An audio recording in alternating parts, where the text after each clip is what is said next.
There we go. What's up, everybody? Welcome back in Tuck Rule Takes episode 180. That is, you ready for this quick math, Liam? That's the Troy Brown plus Tom Brady plus Terry Glenn numbered episode. Wow, you really fucking ripped 180. out the map there. Oh, I had to. I had to make sure. Listen, you guys have said it. I'm a math teacher. I got to make sure that my Yeah, numbers are spot on. that's Otherwise, I'm just going to get shit on. Alan the fair. I Heat knew in we had you on here. the show for some reason. That was clever. Yeah, well, one or the other. I appreciate it. Al the Heat here, Liam McDade here. First of all, we'll get it out of the way. Happy Mother's Day to all the mothers out there. Cat moms, dog moms, human moms, dads as moms as moms, whoever. Happy Mother's Day to all the mothers out there. Dead or alive, whatever it is. And no, that wasn't to throw it on me. I'm just okay. I'm just Yeah, saying. that Okay. was very inclusive of you with the dad mom, cat mom. The I loosely define those as mothers, but we'll take it. Yeah, I mean, listen, there's a reason for everybody to celebrate, There whether it's is. today or holidays, whatever it is. Liam looking, the look is, I don't know what I want to say about the look. It's a good Yeah, look, but it's like you got the it's tank top, the workout glasses, and the douchebag backwards mixed hat. with Yeah. office nerd. I don't know what I'm going for here. Kind of a hippie with the backwards hat. If I put it to the side, I look like a punk ass. So I don't know what I'm going for here. Just strung it all together on this Lord's Day. I didn't really dress for the occasion. I've been watching basketball and eating cheesecake all day. So this is I this mean, is what you get, Al. I'm sorry. Usually I dress up for you, but I know, but you know what? I mean, the basketball playoffs have been so unpredictable, which has been great. So obviously, we're a Patriots podcast, and we're just gonna get the sponsors right out of the way. First off, yes. Couch Guy Sports, obviously, and Mike has said it so many times. I'm the reason that this podcast has even gotten started. I put these two hooligans together, Yep. and they have gone off and made magic with it. Slow No pun golf intended clap with for the you, sir. Celtics first round playoff opponent. But remember, just check out everything couchguysports.com. I haven't said that in so long. It feels so I know, weird. right? That's a throwback right there. And also, make sure to check out Sports Spider with a Y. If you click on the tab at the top of the website, which I believe is New England Patriots, you'll see all of our stuff there, all of our latest podcasts, everything else. And they have everything else that you could imagine. They have baseball, basketball, football, hockey. I think they have like e-gaming and stuff too. I could be wrong with that. Yeah. They have everything. So again, shout out Couch Guy, shout out Sports Spider. All right, sponsors done. Let's just get into this episode. So no, there hasn't been a whole lot of actual Patriot stuff that's happened. Like, yes, rookie mini camps happened. Oh, cool. Will Campbell is blocking Mike Vrabel. Oh, wow. Kyle Williams is catching a pass at half speed. Wow. Really gets the juices flowing, Liam. Yeah. Yeah, I'm fired up. I love to see guys hardly in pads, Hmm. not even required to show up. It keeps me on the edge of my seat. It is Yep. still like the morphine drip that, comes very lightly but still keeps you involved in football. Like it keeps me excited for what's coming down the stretch, but for the most part, it's just not getting the job done. I want more morphine than the little drips I'm getting right now. See, you say drips, and I just think about like a leaky faucet, and it's just like drip, Yep. drip, It's like drip, Henderson drip. doesn't show up. Will Campbell's blocking Mike Vrabel. Drip, drip. Yeah, it's so basically this is just going to be an episode where we're going to kind of talk about some random things. We actually are going to do a little fun discussion later on in the episode. It is Patriots related. Don't worry, you'll get your Patriots fill. But right now, Liam, I think we'd be foolish to not talk about the Boston Celtics, at least just for a little bit. I Yes, again, like Mike said, when it's slow with Patriots World, we'll throw in some other sports in there. I mean, absolutely. I'd throw in Rafael Devers if Mike was here, but Liam, I'm not going to put Yeah, you through. goes right over my head. I have heard the controversy though. I I know absolutely fucking nothing about baseball, so I'm not going to stand here and pretend like I know where he's coming from. But at least from the way it was explained to me from my buddy who's a huge baseball nerd, although he's a huge Yankees fan. He was Ew. explaining, I know he's fucking despicable. Yeah, Also a Knicks fan. I Yeah. wouldn't trust anything he says then, but The whatever. only the only reason I'm talking to him is so I can talk shit to him during this Knicks Celtics playoff series. Although up until yesterday, it was very bleak on my end of the Right, shit which we'll talking get to, but department. I do want Yeah, to hear but what you so got. he was saying that he kind of understands where Devers is coming from. what the organization is doing with him, where they made some sort of promise that he was going to play a certain position, not in the outfield, but Yeah, was it DH. He was going to yeah, DH, okay, which is third designated base. hitter. Oh, Just okay. just hit, don't play the field. Yeah. And now it seems like they swept the rug out from under him, and he's kind of pissed. Yeah, yeah. So just a little more context on that, and I didn't even think we were going to discuss this, but let's discuss it for a Yeah, quick minute. I because like it. I'm trying here. Like I was told You about this, are. and and when he explained it to me, I was like, that kind of makes sense. Yeah, so the way it went down, Tristan Casas, Red Sox first baseman, basically blew out his Achilles. Like, I don't know, it was something technical, but he's out for the rest of the year. And he's the Red Sox starting first baseman. Was he that dude who died like 2 Fridays ago? Yeah, yeah, he stepped on the base and then his leg Yeah, like blew up. yeah. But so basically what happened was at first in spring training, Devers had the whole situation with Alex Bregman. Alex Bregman, Red Sox brought in from Houston this year, Gold Glove third baseman, really good hitter at Fenway Park. And Devers was bitching and being like, "I want to play third base." And they're like, "No, you're gonna DH." And finally, he accepted it, which was good. So DH means he's only hitting and he's not doing Only anything hitting, else. not playing the field. Correct. Now with Casas out, there have been reports that the organization's been like, "Hey, you want to consider playing first base, getting in the field?" And Devers is like, "No, you told me I'm a DH. It is what it is." Now, I'm going to keep this really short, really brief. I understand Devers' point of view because you were told one thing, but I think the way he could have handled it, at least in the public eye, is just generic answer. I'll do whatever the team needs of me. Yeah. That's it. Because he makes himself sound so childish, Liam, when he's like, "Oh no, I'm not going to play first base. Like they should go in the market. They should do da da da da da," which is great in the sense for PR because these reporters and analysts and everything are getting answers. Yeah. But Devers just looks like the idiot in this, and all he has to say is, "I'm going to be a team guy," and then Okay. and then he makes the Red Sox look like a-holes. Simple. So tell me if this would be an accurate comparison. To put this into football terms, it would Yeah. be like back in 2012 when Wes Welker lost his punt returning duties to Julian Edelman, and that was Edelman's really only role besides like fourth string wide receiver. Right. If Edelman, for some reason, I think he did break his arm actually. So he breaks his arm and say they wanted to put Welker back a punt return. He's like, no, you already told me I'm not a punt returner. That's fair. Something That's a like fair that. Is that representation. kind of fair? That's kind of fair. I I think think Welker was quick to give it up, so it's kind of different, but no, but it's the same type of idea. I think the big difference, though, obviously, is that Devers is the face of the franchise and everything else, yeah. where Welker wasn't. Which again, but the Yep. comparisons are very, very close. So I'll Yeah. I'll give it to you. But Okay. yeah, just long story short, I mean, Rafael Devers, I'm just so sick of hearing him just like not be outlandish and backlashing, but just like not knowing how to handle himself in the media. Just say the generic answers, be easy, and then again, you make the Red Sox look like a-holes, not you. So Yeah. that's just again, that was just a quick, like not even 5 minute, like, "Hey, Rafi Devers, figure your shit out. Figure it Okay. out." So he's just being kind of petty. I think so. But Okay. that's my opinion. Of Others have course. theirs. But anyways, let's get into something you and I can talk about like in depth, both of us. The Boston Celtics. So the Boston Celtics are playing the New York Knicks in the Eastern Conference semifinals. The Knicks are currently up 2 games to 1, even though the Knicks have led for a total of, get this, Liam, 12 minutes total in the whole series. That is a crazy stat. I actually didn't know that at all. That's fucking Yeah, absurd. they showed it the other day. The Celtics have been leading for, let's see, there's 60 minutes in a basketball game, times three is 180. They've been leading for like 100 and like 30 minutes or something like that in the series, and they're down 2-1. That is so depressing. It is. But the Celtics righted the ship at Madison Square Garden, which I mean, we knew it was coming. Yeah. 115-93 victory.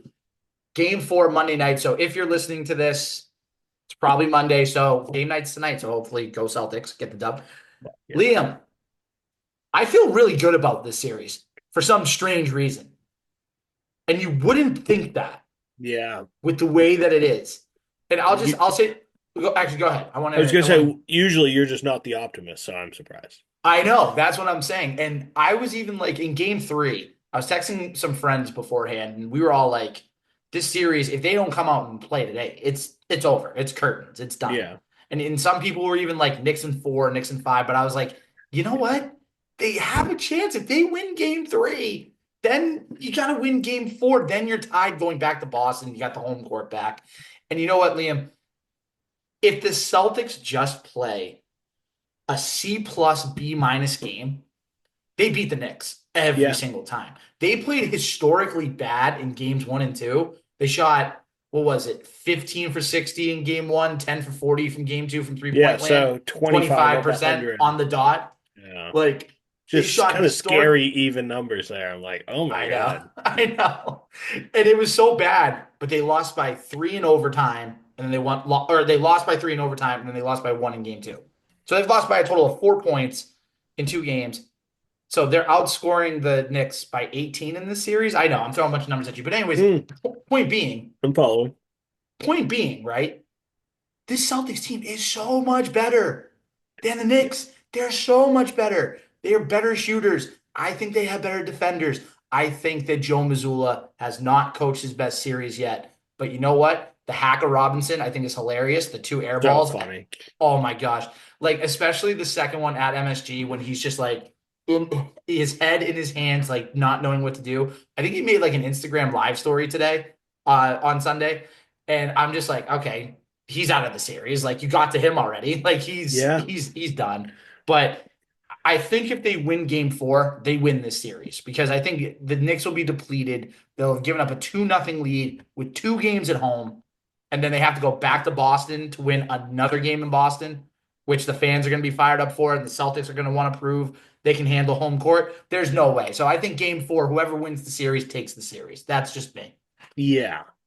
It does seem, oddly enough, my first thought, tying it back to the Patriots here, I first thought after the two first games of the series that was worded terribly, was this is retribution for the Falcons Super Bowl. Like now we're blowing leads and we're blowing big ones and we're blowing them consistently. It's I like know. the Falcons curse has just transferred over to us.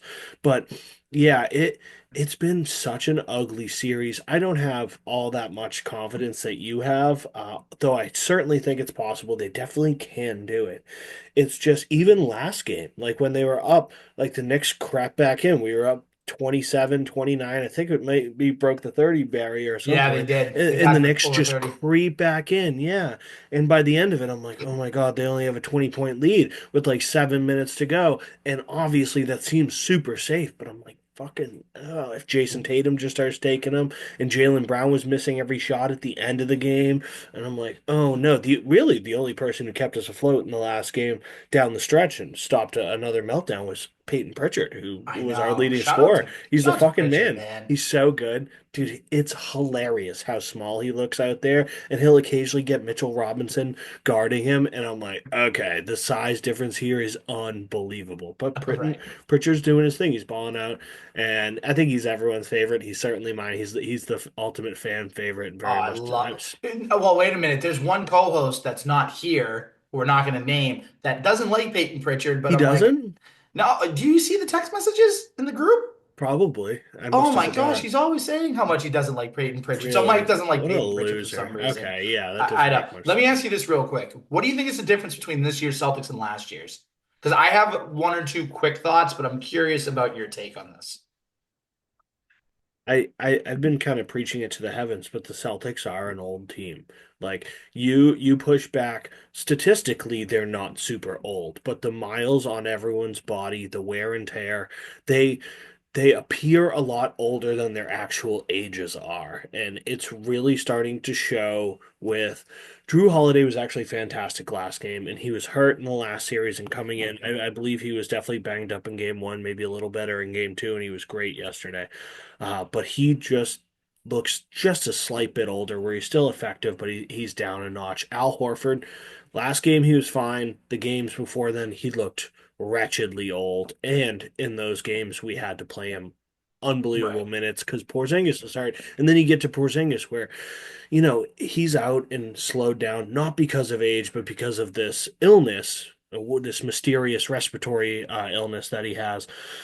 But it just translates like you're looking at it, and if you don't know he's sick, you're like, damn, he looks really bad. Like he looks really old. And he's also Right. has a terrible injury history where he'll probably not play as long as somebody like Paul George or LeBron, who are smaller and more compact. So big guys like that have a shorter basketball shelf life anyway. It just seems like the team's up there. And then when you have Tatum in game one, who has all the confidence in the world to brick every shot in the fourth quarter. I know. And then in game That was two, rough. he has 2 points at halftime, and Jaylen Brown sucking it up in the last game, and then doing his fair share of missing in the first two games. It just seems like the team's older for all the wrong reasons. And I don't want to come on here and be like, oh, they're resting on their laurels. I just think they're still riding their high horse from the championship last year. No, that's a No. dumb radio talking point. I fucking hate that stuff. I don't think that's it. But I do think there's a fair bit of comfortability that this team has that maybe they shouldn't. And going down 2 games, hopefully they're like, holy fuck, like we're really blowing it. But Yeah. even that sounds kind of like a cop out answer. But yeah, No, I I don't think know it's what. urgency. That's the thing. Yeah, They don't maybe it's have the same urgency. urgency. Yeah. So I don't know what's completely different because on paper everything's the same besides a Porzingis respiratory injury. Like Drew Holiday was banged up a little bit last year in the playoffs. Peyton Pritchard's better this year than he I was know. last year. So that can't be it. I don't know what it is. I think it's our stars aren't playing well, unfortunately. I think that's part of it, but I think we're overlooking the Porzingis aspect too. Because Porzingis, for the Yeah. most part, like he was healthy last year. Like Yeah. besides the playoff run, and I know that. Like he sat out, some games in the regular season, but I think he still played close to like, correct me if I'm wrong, like 60 games or something like Yeah, he that played a last lot. year. Yeah, he played a lot. And then this year with the respiratory system issue, which they finally like figured out, which is good. Did they? Yeah, Okay. they finally figured out. Like they didn't say what it officially was, but they said they knew what it was. So I'll take their word for it. But I think Porzingis in this series, especially, he owned the Knicks in the regular season. I think he Yeah. would put up like 25, He 27 here and fucking there. hates his old team. Of course, that's the best. That's motivation. We love that. Yeah. But now in this series, you have Luke Cornett as your second best big, Yeah. And he's which played as well as Luke Cornett can play. yes, and I like Luke Cornett, but I like Luke Cornett as a third big. That's the Yes. thing. And you know what? I don't care what anybody says. Carl Anthony Towns, the fact that he said on live television, I think it's broken that he broke his pinky finger. I'm Yeah. like, wow. Like I commend the dude. Like I know you have your takes on Carl Anthony Towns, but like All accurate. yeah. But like I don't know why I'm laughing at because I'm not laughing at the fact that he's injured. I think it's I just like am. the way he came about it and like the flailing of the arms and everything Yeah. else too. Like it's just like why? Yeah, exactly. It's Yeah. like, but let me ask you this real quick because I do want to get into the Patriots stuff to kind of wrap up this little Celtics segment. Game four, Monday night, simple. Who wins the game? They still shot pretty terribly. Like I have blind faith in the Celtics, and I will say the Celtics, but like dude, they if they came out and just, built a big lead and then threw a stinker for the last 2 quarters or shot shitty throughout the whole game, I wouldn't be surprised. I wouldn't be sitting there like, oh, where is this coming from? Like it just seems like everyone's in disarray. And at the end of the game, when the Knicks batten down and actually play good defense, which they didn't do last game but did in the first 2 games, the Celtics looked completely flustered. It was just hot potato. You shoot. I don't want to shoot. You shoot. And everyone's fucking touching the ball. And then it ends up being like a Drew Holiday heave at the end of the shot clock and Right. nothing fucking goes down. So I just think if the Celtics look as flush as they have, I don't have a ton of confidence in them. I truly think it's a toss up. I'm going to say the Celtics are going to win because tied with the Thunder, they're the best fucking road team. And that's what everyone in this fine city of Boston has hung their hat on. And it worked out for us yesterday. At the end of yesterday, you were walking away, yep, best fucking road team there is. But let's also be realistic. You have to win 2 games in a row. And like you said, then it's an even series. Yep.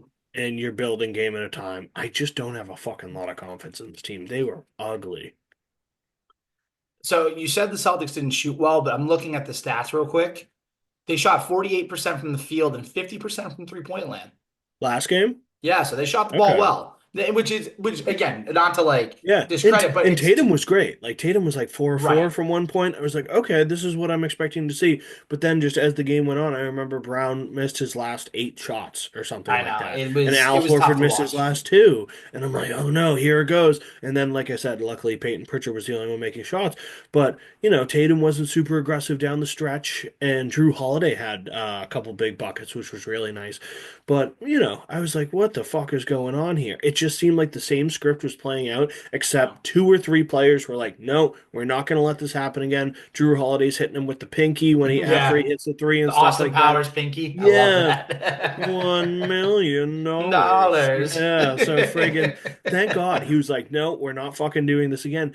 But I could see the block starting to form that they were going to fall back into that, and I I was like, know. okay, thank God somebody put a stop to this. But yeah, like on paper, their shooting numbers aren't bad, but I'm always a big believer in stats only tell part of the story, and the rest of it you get from watching the fucking game and the eye test. Right. That's exactly what I was going to say. There's the analytical people and then there's the eye test people. Yeah, and And I try and float in between because I always make the argument Kobe Bryant's my GOAT. He's always been my GOAT. And if you look at the numbers, everyone's like, Kobe Bryant's not a great three-point shooter. But if you were watching a game, your favorite team is playing the Lakers, and Kobe's teeing up for a three, doesn't matter if he's one-on-one, double covered, triple covered, uncontested, every single time, you're like, no, no. right, exactly. You fear. And that's the thing too.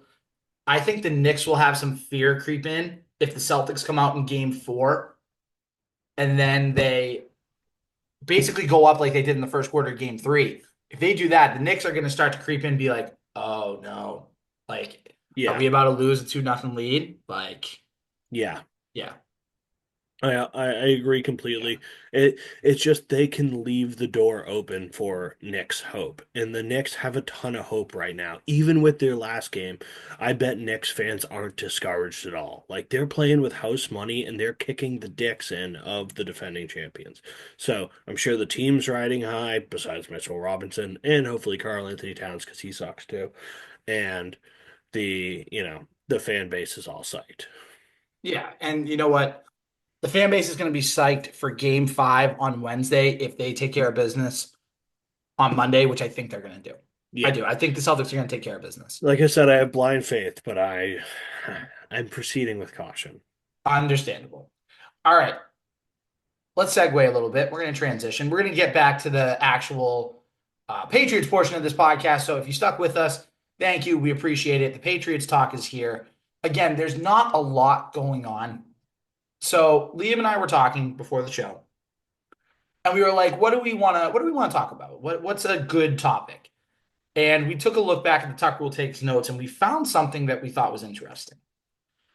So basically, what we decided was we're going to pick one team from the history of the New England Patriots and say to ourselves, aka me and Liam, which Patriots team that didn't win a Super Bowl should have won a Super Bowl. Now, here's the little asterisk that comes with it. We're not going to say 2007. We all know the perfect season. That's the easy cop out, like slam dunk answer. That's easy.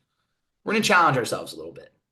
So again, this isn't really a debate. It's just a discussion, thinking about a couple of the teams that were so good with the Patriots, but just didn't quite get the job done. So that's where I'm at. Liam, if you have a team ready, I will give you the floor. If you don't, I can always start us off. I do. I actually have a couple, but I have a particular favorite in mind here. I remember watching this team very vividly, and we will start with the 2010 New England Patriots.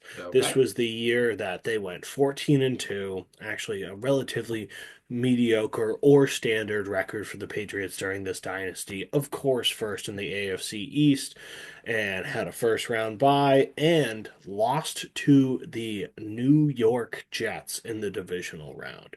21-28. An absolutely Oh, yeah. despicable loss at the end that everyone remembers as the Bart Scott can't wait Yeah. game. Like, get Yeah. fucked, buddy. But this team was unfucking believable. And looking back at this roster, it only makes me more mad that they lost.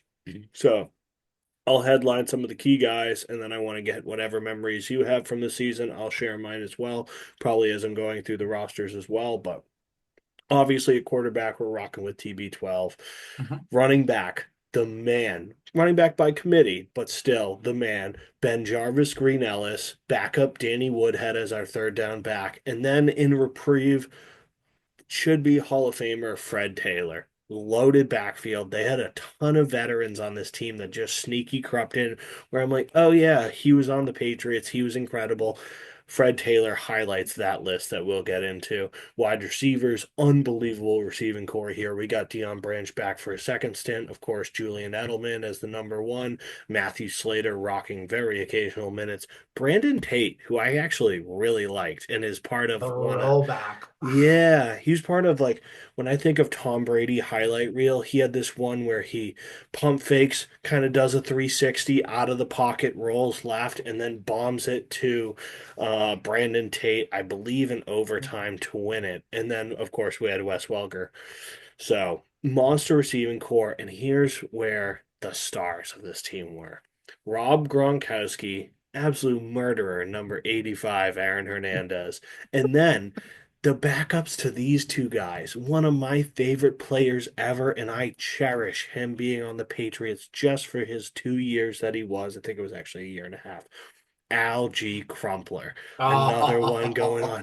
I was so Oh. psyched when we got Algie Crumpler from the Falcons. I used to love the Mike Vick to Algie Crumpler connection. And I think he had 2 touchdowns on the season. Both of them were just absolutely marvelous. Dude was like 400 pounds out there catching passes, but I loved him. The offensive line, automatic. Hardly even need to list it, but I will go. Dan Connolly, Dan Coppin, Matt Light, Logan Mankins, and Sebastian Vollmer and Ryan Wendell were our starters. Monsters. Defensive line, pretty fucking good. Of course, we got Vince Wilfork, Gerard Waring, Kyle Love, who I actually really like, number 74. Brandon Diedrich, Tully Bantakane, a longtime staple of our defense, Rob Ninkovich, Brandon Spikes, Gerard Mayo coming in at the linebacker core. And then our big weakness was the defensive backs, which ended up burning us in the end up. We got fucking torched by Santonio Holmes before he quit on this fucking Jets team. But we're rocking with Kyle Arrington, who I always kind of fucking hated, Sergio Brown, who's now lost his mind, Darius Butler, who was awesome, Tony Carter was only okay, Patrick Chung, again, I always hated. Devin McCourty, monster. Brandon Merriweather, the hardest hitting, finest safety I've ever seen from the University of Miami. And then James Sanders occasionally playing strong safety as well. Awesome, awesome team. Kevin Folk was hurt, but if he played, he would have been awesome. Ty Warren was on IR as well. Just a monster team. And I look back at their regular season game by game, crushed teams. Obviously, they went 14-2, but their margin of victory was bloody. And Tom Brady, of course, put together a masterclass. I look back at this and I especially look at that Jets game.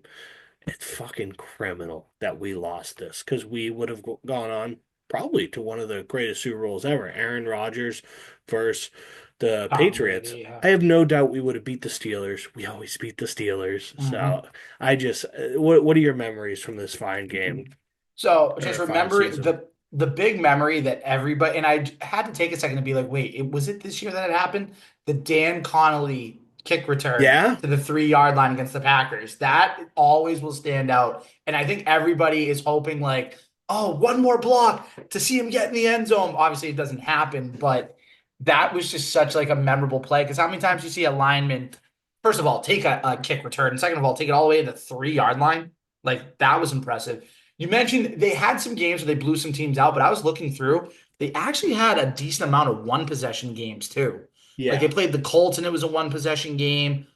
I'm just trying to see some other ones. I also remember that season, the Browns, when they got smoked by the Browns in Cleveland. yeah. That was the Peyton Hillis That year. was the Peyton Hillis like Mm. legacy game. That was crazy. One of our 2 losses to the fucking Browns, but I hey, know. that's a It's fullback, baby. Make fullbacks great again. make them great. I actually Uh, voted for him for the Madden cover over Mike Vick. It was one of the did most you? treasonous things I ever did, but I I was did gonna do say that. you're a Mike Vick, huge I Mike Vick know, guy. I know. Beat the Chargers by a field goal, beat the Ravens by a field goal. Just trying to see what else. Obviously, destroyed the Dolphins that year, beat the Bills by a touchdown, lost the Jets week 2. But yeah, I mean, that season, I forgot just how good they were.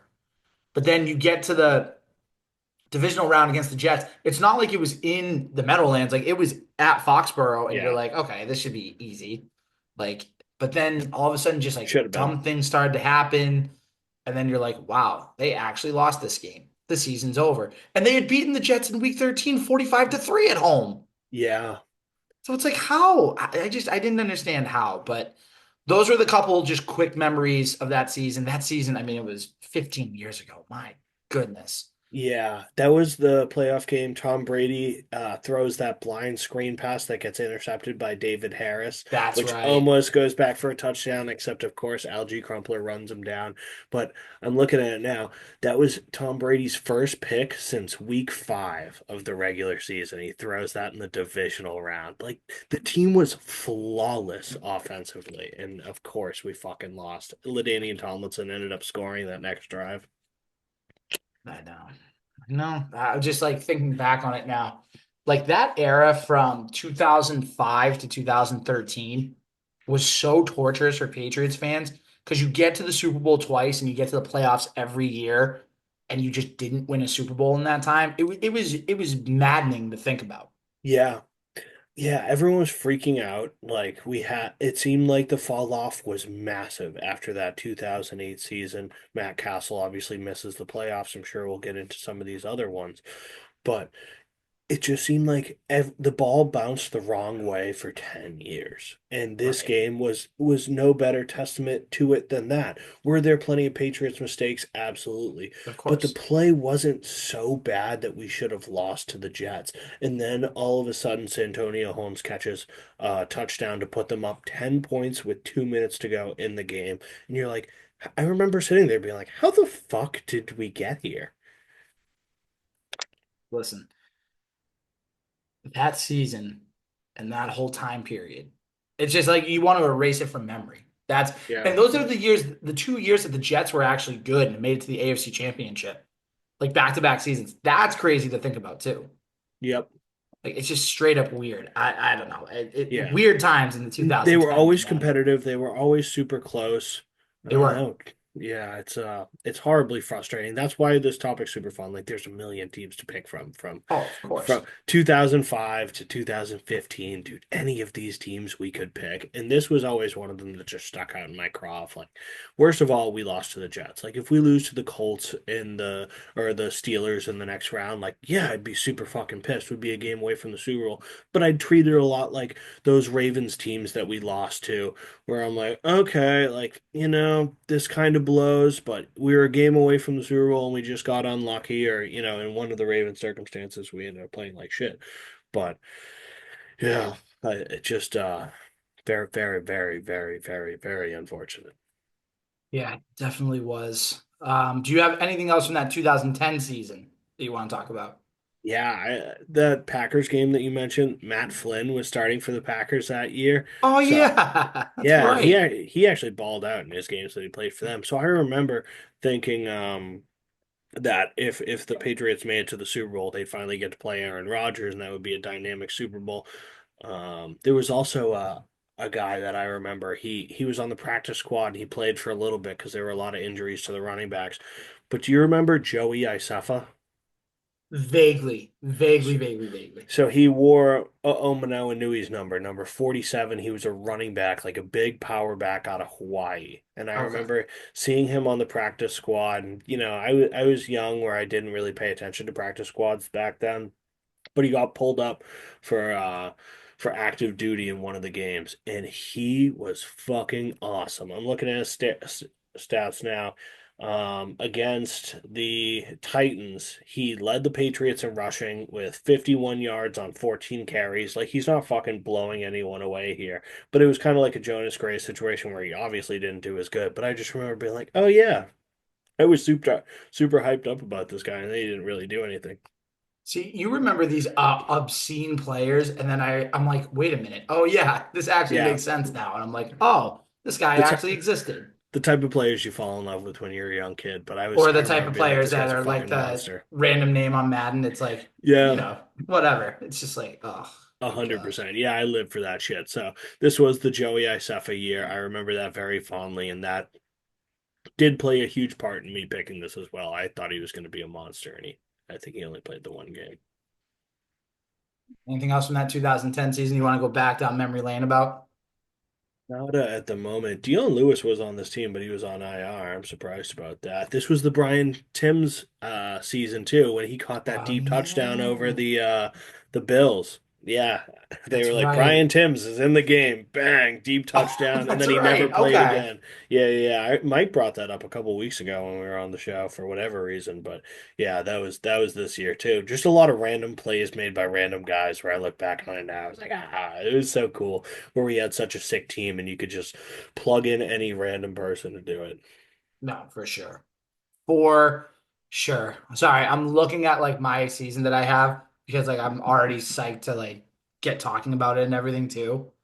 Like I love the 2010 season, don't Yeah, get me yeah, yeah. wrong, Of but course. this season that I have Hit coming me. up, so the 2017 season, the Eagles Super Bowl year. Ah, that was awesome. It was. So before I get started on just a couple tidbits from that, so the Patriots won 13-3 that year. Who were the three teams they lost to? Ooh. Three teams they lost to. That they played the Eagles the year after that, so it wasn't the Eagles. They lost to. Did they lose to the Dolphins? They did, yep, late in the season in Miami, Yep, typical. that was the Javon Holland pick in the end zone year. They lost to the. No, it wasn't the Colts. They always beat the Colts. Week one Week one. Oh, was this? No, no, it wouldn't be that year. I was gonna say the Cardinals, but that was like Not the, 2013.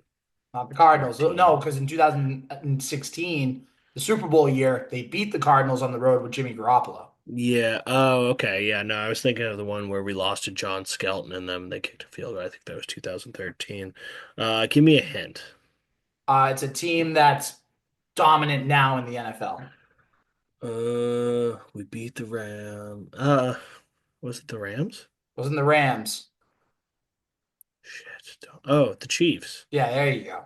So they lost to the Chiefs the first game of the season, 42-27. The only reason I know Oh, that yes, yes, I was at yes. that game because I was at that game. Oh, yeah. Yep. Okay. But that wasn't, so that wasn't the one in Arrowhead where everyone said Brady was washed. No, that was This was Alex Smith. 2014. Okay, Yep. so this was Alex Smith. Was Jeremy Maclin on that Chiefs team, I I think believe? so. Yeah, he Yeah. was. No shit. Okay, well, so what was the score of that? 42-27. The Patriots let up 21 points in the fourth quarter. They went into the fourth quarter with the lead. They were up 27-21. Damn, and they got the doors blown off them in the fourth. I don't remember this game at all. Yeah, it was after the Falcons Super Bowl.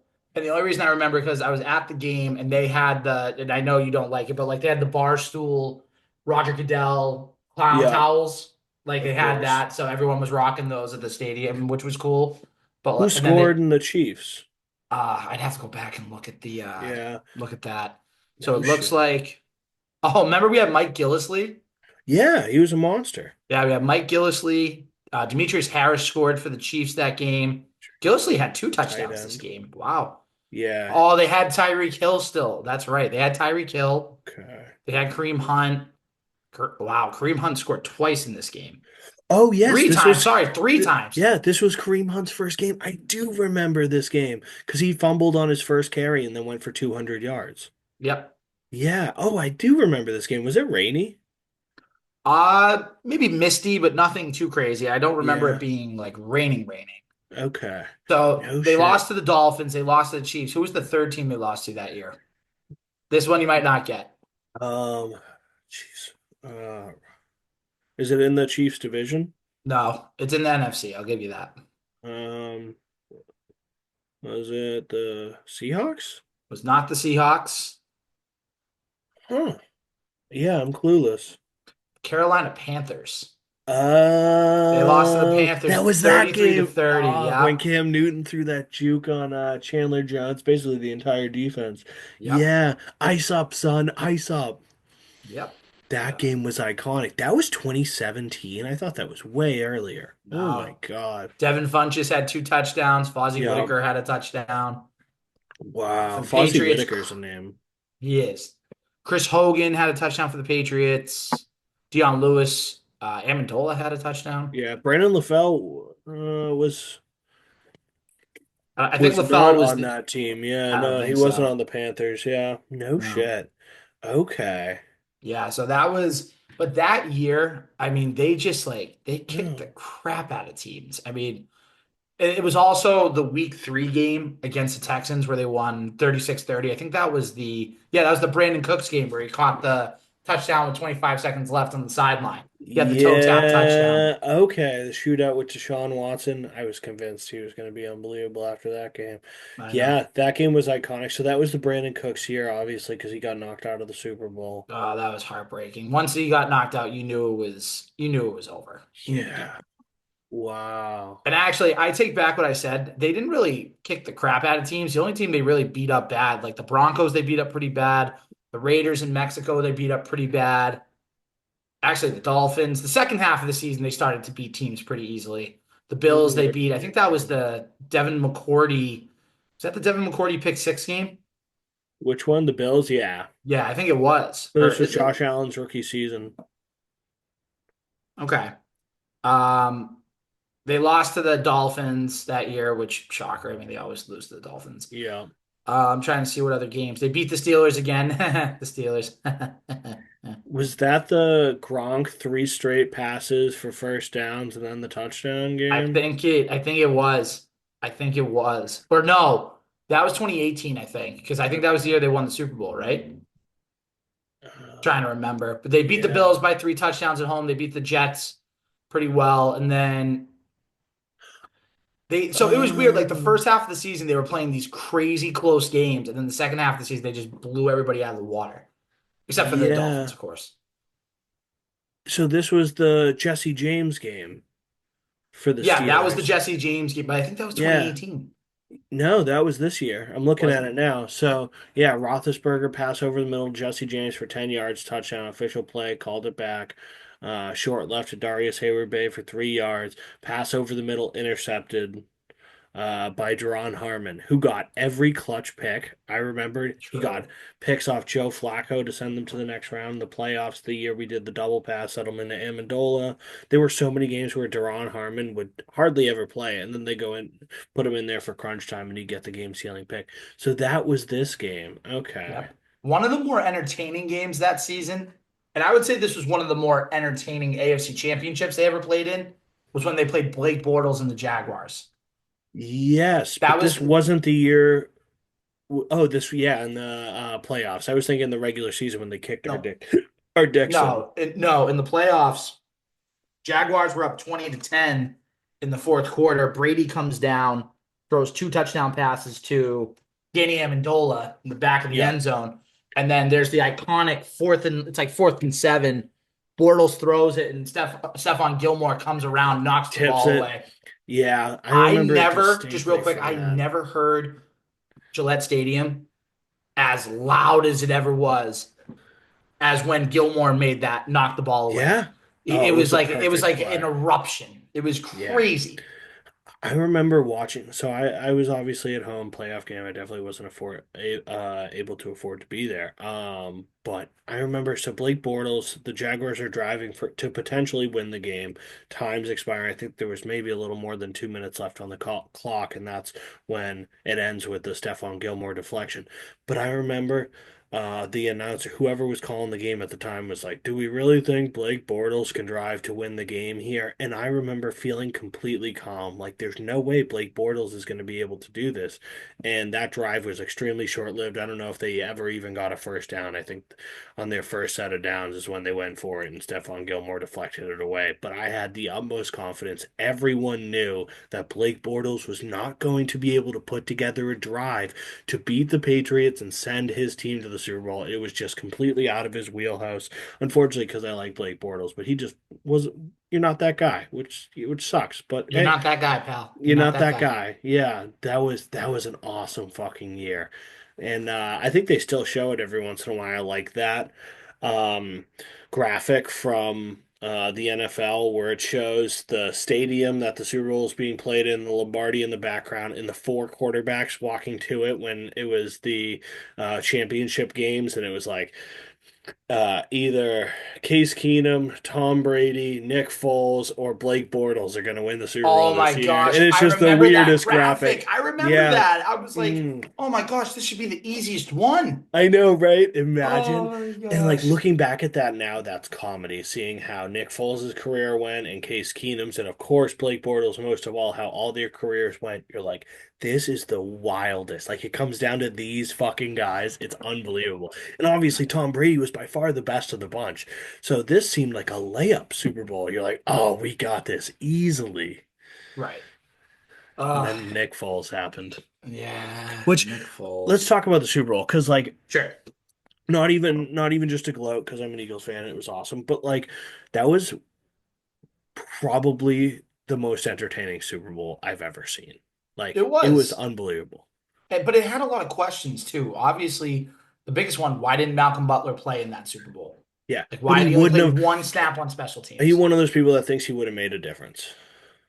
I think a little bit. I don't think Yeah, like he makes this huge contribution, but I think maybe it kind of has the Eagles thinking a little differently offensively, like kind of scheming things up. yeah, because otherwise we had Eric Rowe out there and he was awful. So And the you had Eagles have Jordan targeted Richards him. out there too. Like Yeah, free safety out of Stanford. I remember that. I Why the actually, fuck was fun Jordan fact, I Richards actually going? worked with his wife for a couple of years. No way. She's a teacher.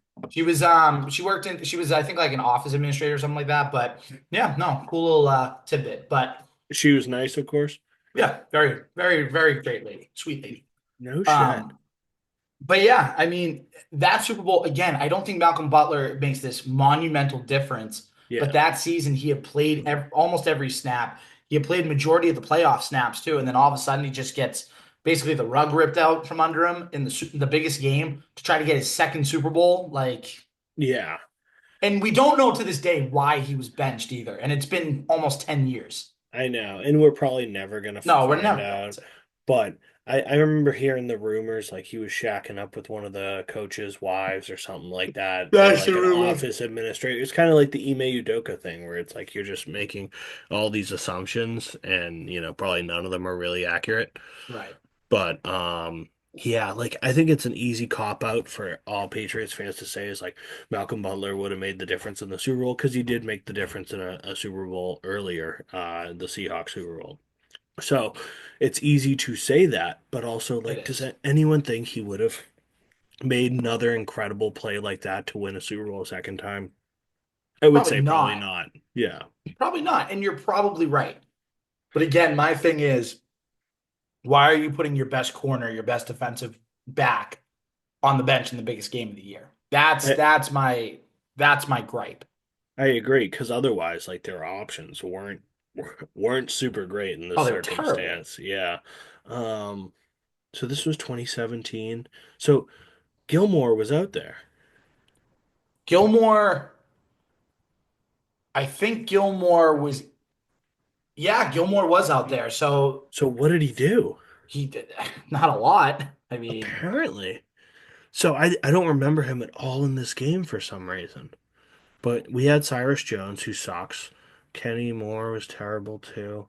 So I'm looking at this and I'm just super confused why Stephon Gilmore didn't have a bigger impact.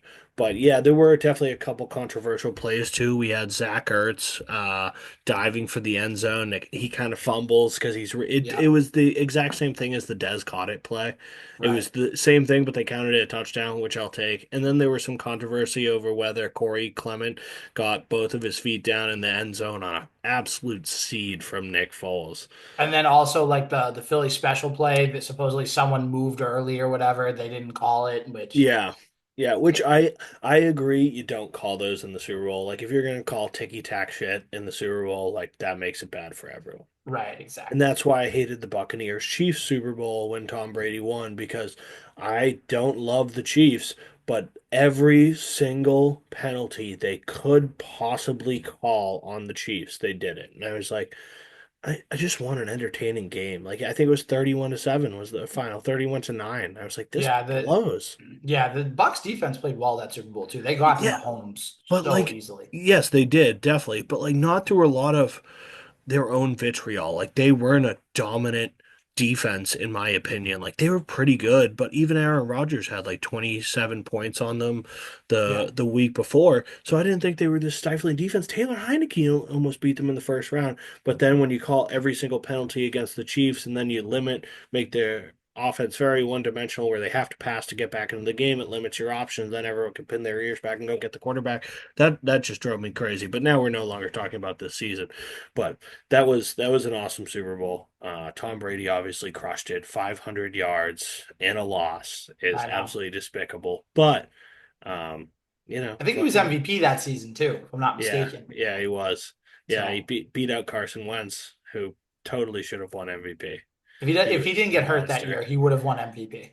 I'm Yeah, without convinced. a doubt, he was a monster. Yeah, that was an awesome Super Bowl. That was really really cool. What a fucking season. That was so I know. wild. And then another what if Brandon Cooks doesn't get his fucking head knocked Oh my off. gosh, that was how he ended his Patriots tenure, getting a blow to the Mm, head and being yeah, out for the second half of the Super Bowl. I was like, wow, that's really how we're gonna go out. Because he left yeah. the next year. I was just like, "Ugh, man, Malcolm that was X brutal. taught him something about Um, civil rights right there. let's just fire off like maybe two or three real quick. We won't get into too much detail, but two or three Yep. other seasons. I know you said you had another one. I'm gonna make mine real fast. The '97 season when they played the Ooh, Packers in the Super Bowl. yeah. Desmond Howard, if they don't kick the ball to Desmond Howard, he doesn't take it to the house. I think they had a shot in that Super Bowl. So I think '97 could Super have been a Bowl good year. MVP. Yeah, that I agree completely. There were just so many guys on that team that you wish got a ring. Like most of all, Drew Bledsoe he got a Oh ring, yeah. but being the man on the team, he deserved it. Yep. I would say Ben Coates. Ben Coates Of absolutely fucking course. deserves it. And Terry Glenn too, right? yeah, Terry Glenn and Is Curtis Martin on that team? yeah, Curtis Martin. I almost said Corey Dillon, but yes, Curtis Martin. Like, dude, the team was loaded. That is a mean big three if I've ever seen it. And yeah, they just couldn't put it together. They still had the studs. McGinnis was there, Ty Law was there, and Yeah. yeah, That's when they were starting to build that defense up under Parcells. 100%. The defense wasn't quite there when it ended up, not carrying Tom Brady, but kind of carrying Tom Brady the first rings. But it was still damn good. Like, just so disappointing because I I hate know. Brett Favre and I didn't want him to get a fucking ring. I know. I know. And this was the year I was born, so it's not like I actually watched this game, but That's true. I was 4 years old. I wasn't tuning in either, but you see the yeah, highlights and everything too. yeah, super depressing. I am looking at the 2015 season. Yep, the Broncos year. Yep. Yeah, and obviously, so you remember how that season ended, right? The last play. Yep, the 2 point was it the 2 point conversion? Yes, it was. Yep. Yeah, just brutal. Gets tipped up in the air and picked off and brought back to midcourt where they kneel it. And they But scored the touchdown on fourth down too. yeah, deep Gronk over the middle. Oh my gosh. And then Gronk but on the touchdown, Gronk comes from the back of the end zone almost to the front. He makes this like crazy catch for the touchdown on fourth down when they needed to Yeah. have it. It was And he reaches over the guy and snags it. I remember being like, holy shit, it's destiny. Like, we're going to win. We're going to overtime. And of course, that didn't quite happen. I think he looked Gronk's way on the 2 point conversion when he probably should have looked at Edelman. I think if I remember probably. going back and watching it, Edelman was open, but it's never a bad look to throw to Gronk every play. Yeah, that this season was super cool. I remember we picked up Scott Chandler in the offseason to back up Gronk, and he gave, as much of a fit as the Bills could give the Patriots during this period of dominance. Scott Chandler was the best fucking player on the Bills, and he was a monster tight end. And then we get him as a backup. He reps number 88, looks like a badass out there. He had a great season. Um, Let's see. I'm curious. I got his numbers Didn't they here. add Steven Jackson that year too? Yes, they did. Yeah, so Scott Chandler had 259 yards and four touchdowns, which is actually kind of standard for a backup quarterback, but I love that dude. This was the Steven Jackson year. Only three running backs finished healthy. So this was a big injury year, if I remember correctly. A ton of guys got hurt. We This was the year we lost to the Broncos with Brock Osweiler in the regular Oh, season when CJ Anderson broke that touchdown. So that was the season. Do you remember Chris Harper? I remember the name. Wide receiver number 14 dropped a ton of passes in that game because we were completely leveled health wise. Like no one was healthy. I think Edelman was out for that game. But to finish the season, these were the guys we had: Edelman, Amendola, Brandon LaFell, Keyshawn Martin from Yep. the Texans. He was awesome. But dude, these injuries are fucking ridiculous. Josh Boyce, Aaron Dobson, both of them hurt. I know they got hurt a lot that year. I forgot about Yeah. that. Mm. And neither one of them really contributed. Aaron Dobson a little more so, but Blunt finished the season on IR. This was the season Dominique Easley, you remember him? Yep. Yeah, out of Florida. He had like a diving pick. We played Matt Castle, and I think week 3 or 4, very early in the season, Matt Castle threw 5 picks against the Pats, 2 of which went to McCourty, and then one was tipped up in the air, and Dominique Easley dived under it for a kind of running diving pick, which was fucking awesome. That's the only highlight I remember of his career. But yeah, everyone was fucking hurt this year. Dion Lewis tore his ACL against the Redskins. We all remember that as a traumatic moment in all our lives. We had Tyler Gaffney out of Stanford. He was awesome, but never played. Yeah, this team was super sick. They totally should have won. If they go to that Super Bowl, they probably beat the Panthers, I would I think they say. do. Yeah, which just is no indication on how good the Patriots were. This was just how bad the Panthers were in that Super Bowl. But yeah, notable departures. This was Akeem Ayers left, Brandon Browner left, Jonas Gray left, Darrell Revis left. Stephen Ridley was cut. Shane Vereen was signed with the Giants, and Vince Wilfork was traded to the Texans. That was a brutal Oh, one. now okay. Now you're making Yeah. me sad. Yeah, that one hurt. But yeah, super cool year. I remember being like, man, we really fucking left one on the table with that one. So that would be my runner-up pick, 2015. Very winnable Super Bowl. It's so cool though that we have a franchise that we can talk about the ones that we didn't have while still having six of them. That's pretty Yeah, freaking cool. Not gonna lie. 100%. Like we're the most spoiled. We really are. And we're gonna be spoiled hopefully this year in 2025 when the Patriots hopefully win some games. And by the way, if anybody wants something from minicamp, supposedly Phil Perry came out and said that Will Campbell's only been practicing at one position, left tackle. So there you go, folks. There's your little rookie minicamp tidbit that we Yeah, talked about. There you go. Anything else, Liam, you want to get off your mind before we get out of here? I think that pretty much cleans it up. All right. Again, just make sure to rate and subscribe everywhere. Follow us on the socials, on Twitter, and on Instagram and everywhere else. The whole crew will probably be back next week. So until then, that's Liam. I'm out. Sweet pea.